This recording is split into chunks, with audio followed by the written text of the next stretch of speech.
What would Valentine's be if I didn't do a video for the most important man in my life? My best friend, my life partner, my cohort, my confidant, and nowadays my caregiver. Brian is and has been an amazing partner.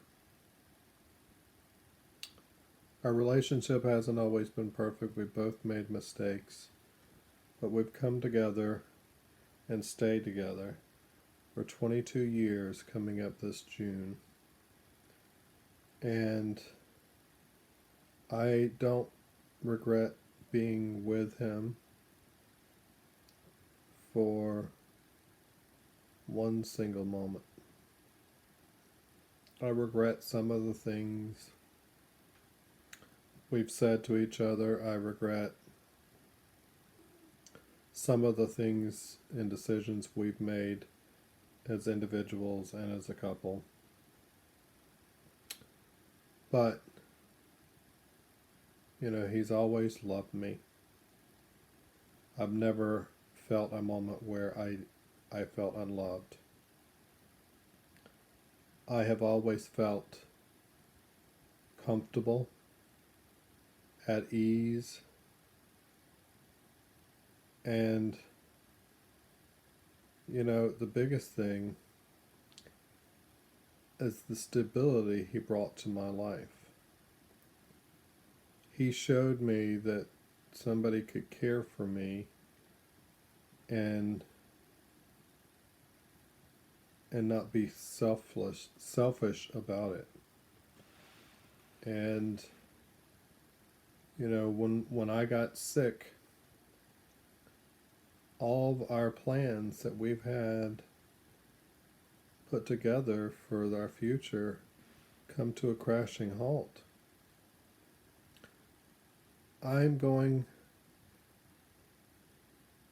to mourn things, already mourning things, of things that he and I won't get to do, the trips that we won't get to take, the moments we won't get to share.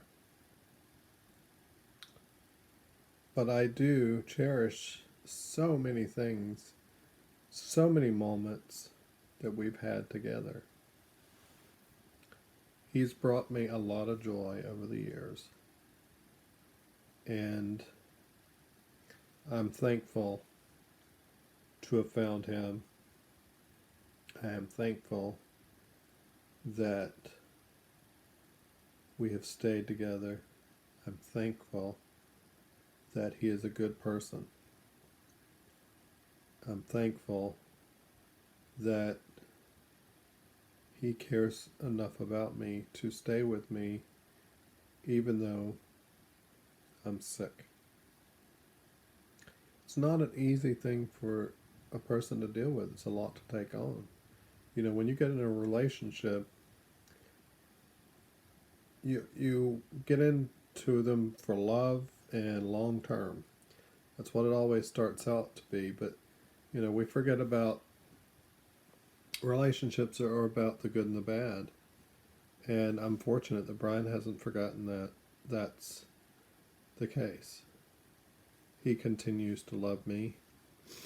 He has been so strong throughout this process. When I got diagnosed, he was determined to ensure that we got the right diagnosis.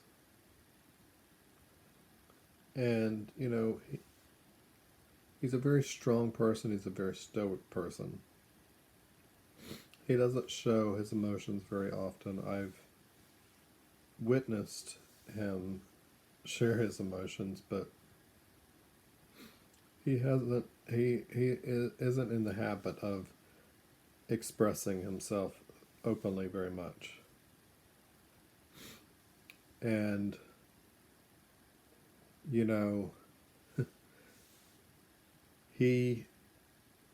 I can see it in his face. I can see the worry. I could see the fear. He never says it. He stays positive, and he does everything he can in his power to make sure that I'm as okay as I can be.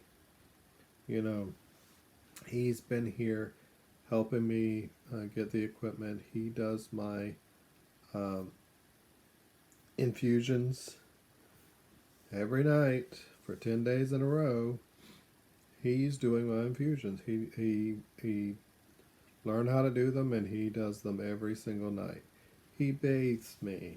He helps get me dressed or undressed. He gets me in and out of bed.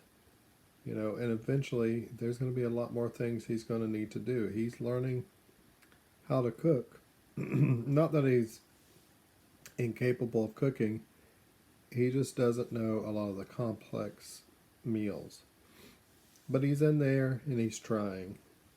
He does all the cleaning. He does the laundry, he cleans the bathroom, he cleans the house in general, does all the dishes, does the shopping for the week. If there's anything I want, he ensures I get it. He wants to make sure that things are as easy as possible for me, especially with me being home alone. He won't leave the house unless I have my watch on, which will notify him if I fall. He wants to make sure that I have a drink or food or whatever I may want before he leaves the house every day. And I know he worries about me being here by myself. And I love that he cares that much. There's so many things that I love about him. I love his smile. I love his laugh. I love his caring heart. But I love that he loves me. I love you, Brian.